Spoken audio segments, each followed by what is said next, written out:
And welcome back. The previous video we covered removal of the radiator, and we're going to continue with removing another piece of the cooling system, and that's going to be this piece you see here that we talked about in those previous videos, in which it has these three aluminum pipes that transition in and out of rubber hose into an aluminum pipe, as you can see here. Two of which go to the heater core that you see there in the back firewall to make a connection there. The third one connects to the other side of our coolant bottle. Those come down to where the skinnier one that comes off your coolant bottle comes over here to this fitting here, which is kind of at the top portion of this. Looks like it's part of the water pump assembly. And the two bigger hoses that come off the heater core, that go into the heater core eventually, one is plugged into this pipe that again comes off of your water pump, you see here, and the other one goes into that second fitting, again, what looks like it's circulating through where your oil filter attaches. Now, I'm not sure if that's a if that's meant to be there to help cool the engine oil. Maybe it is, maybe it's not. Maybe it's also there to help heat the engine oil in the wintertime to help it circulate better.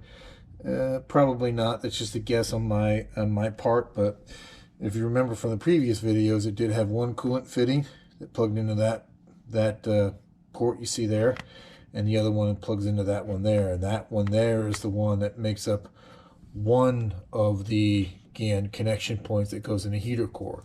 So they're definitely circulating coolant through this section here, which again is where your oil filter attaches. And others that may know more, that I shouldn't say may, but will know exactly what that is, feel free to leave a comment in the box below, and that way everybody can learn exactly what this is. But with that being said, we're going to loosen up where you can see we have a clamp there we can take loose. We'll take loose this clamp, the two on the back of the firewall, the one on our water jug, I should say our coolant tank or coolant reservoir, however you want to refer to it.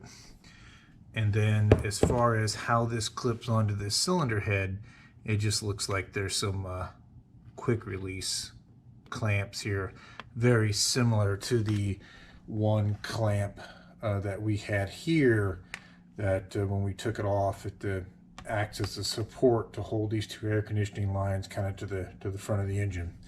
And we'll more than likely just pop those apart with a small pocket screwdriver.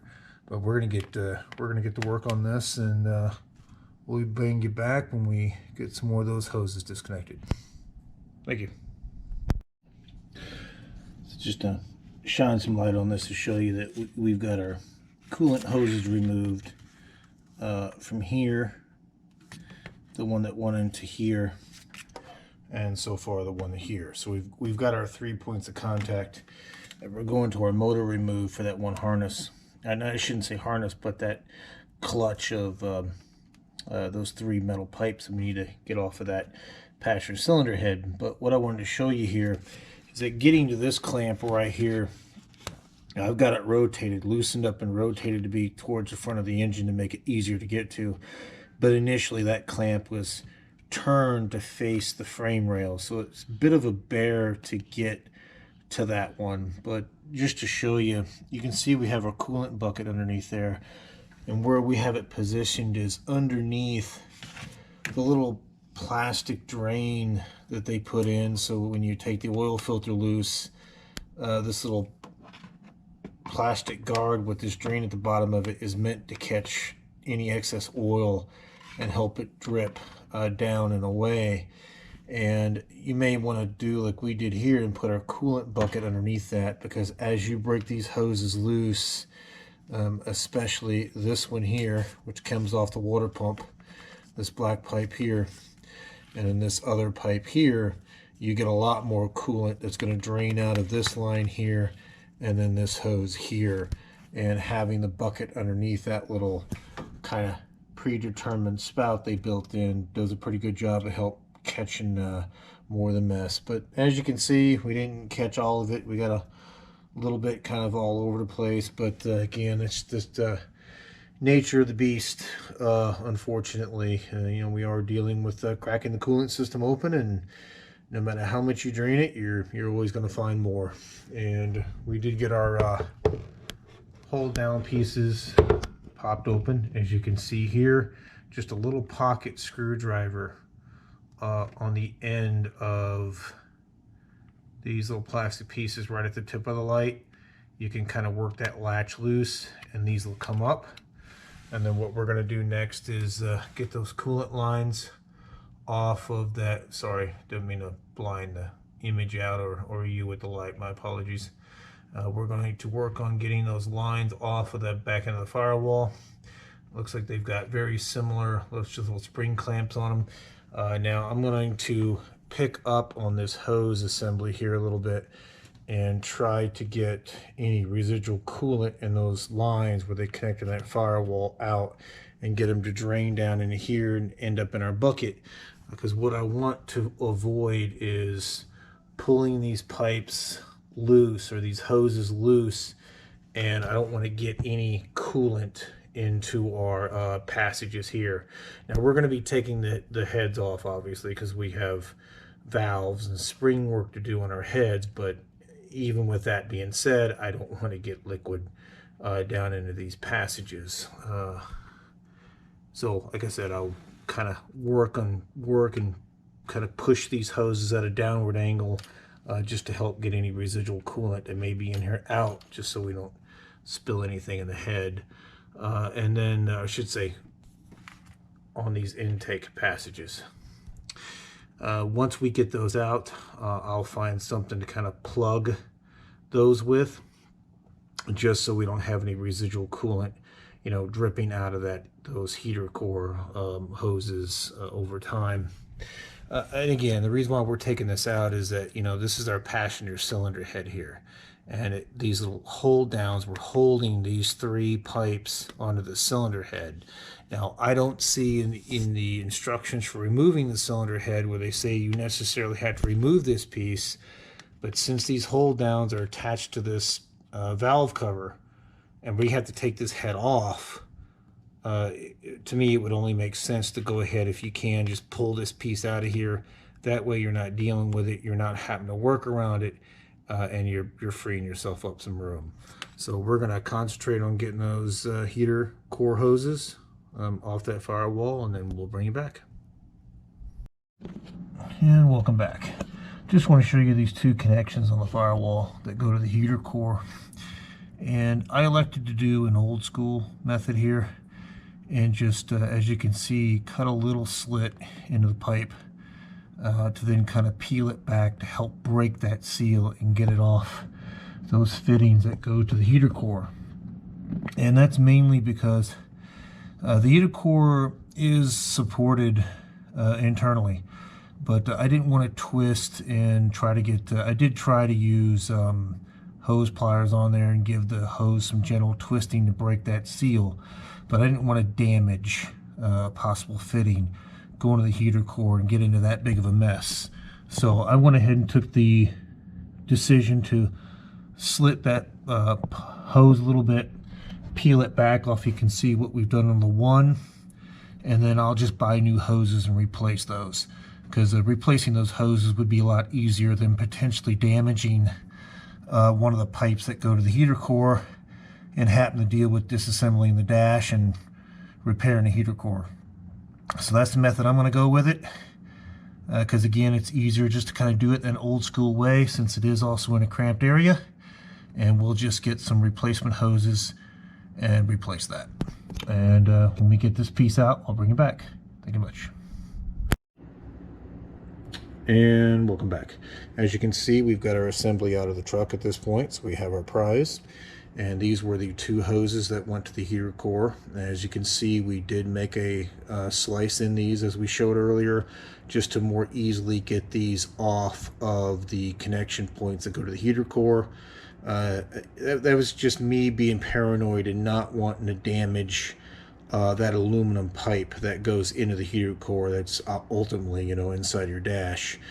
To me, if I can get these rubber hoses separately, we'll just replace these two rubber hoses, because that's a heck of a lot cheaper and easier to replace these two hoses than having to pull the dash apart and replace the entire heater core. Or if I can't get these hoses separately, if they make me buy this as one complete unit, which I'm seeing that in a lot of cases, like when you buy the upper and lower radiator hose from Mopar, they actually sell you the entire unit. This may be no different. If that's the case, I'll buy this entire unit, even if it ends up being a couple $100. In my mind, it would still be cheaper than, you know, potentially damaging, you know, one of those pipes that go to the heater core and then having to pull the entire dash apart. So I'll research that. I'll let you know if it's possible to get these molded hoses separately. If not, so be it, but either way, I'll tell you how that goes. But as you can see, we've got it out of the vehicle once again. And let me grab some light so you can kind of see, just to ignore the camera work because I do have to hold this. You can see we got it off our coolant jug, and we're going to get this coolant jug out of here next again, just to free up some more room. And it looks like the coolant jug is held in with possibly just two fasteners, one there and one there, but we'll bring you back when we get that out. You can see where that those three coolant lines, when they were transitioned to aluminum, again, were clipped here, here, which is, this is our passenger side valve cover. And then there was one spot you'll see right at the tip of the light on the firewall there. You'll see that hose holder, and that's where those two rubber lines went up and met in with the heater core on the firewall. So these, again, you just kind of pop them loose at the very end. Just put a small pocket screwdriver in there. You can get them to spring up. Once they sprung up, the hoses, once they were all detached from the engine and the heater block, and you had some room to play with, they slid out of these holders pretty easy once that top tab was released. But we're going to work on that coolant reservoir next, and then we'll bring you back. But you can see all the room that we have in here now. We've got a nice bit of unobstructed space to get the bolts out of the valve cover on this side, and it should hopefully make it an easier job overall to now get that head off when it comes time to release it and get it off its dowel pins. Passenger driver's side is going to be a bit more interesting, but you know, we'll tackle that when we get to it. And like I said, for now, we're going to go back to seeing what we need to do to get this coolant bottle out of here, and then we'll bring you back. And welcome back. You can see that we've got our coolant bottle or reservoir out, whichever term you want to use. I believe Chrysler calls it a coolant bottle. We've gotten it out. There are two 10mm fasteners here at the top. There's another 10mm fastener down there at the bottom that held it in place. On the top ones, there were these clips that were holding this wiring harness in place that were in front of the bolts. They just pull off. There's just little barbs on the inside that hold it on the threads. They come off pretty easily. Unplugged our electrical connector from the top. There's just a little Christmas tree clip that holds it into that hole you see there. What this is for, it's the power light for the hood.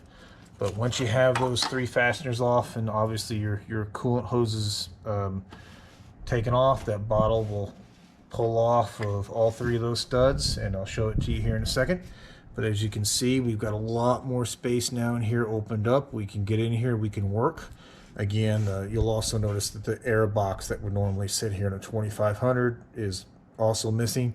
That was removed when we put the Pro Charger on, because again, it's a forced induction engine now and no longer needed the air box. So usually there'd be an air box here. You'd probably want to remove that as well, and it gives you this nice big bit of open space to work with. the help in getting that passenger side cylinder head off that you can see there. And as you can see, we've got our coolant bottle here at the bottom, and I've just got it sitting on a plastic tray because it does continue to drip regardless of how much coolant you get out of it. It's a little bit on the dirty side, but we're looking at getting that cleaned up. And the way we may clean it up is I've actually went ahead and ordered a replacement one of these. And you may be asking yourself, as with what we did in the previous videos, why are we replacing a lot of these components? We can simply reuse them. I'm getting ready to put another video together when we get a little bit more in the tear down, once we get the water pump off, and I'll explain why. But if you've been watching the previous videos and you see the color of the coolant, it might give you a little bit of clue as to what may be going on here. But again, I don't want to spoil it for you. Not that I want to give you a cliffhanger, but I'll explain more of the method of the madness later.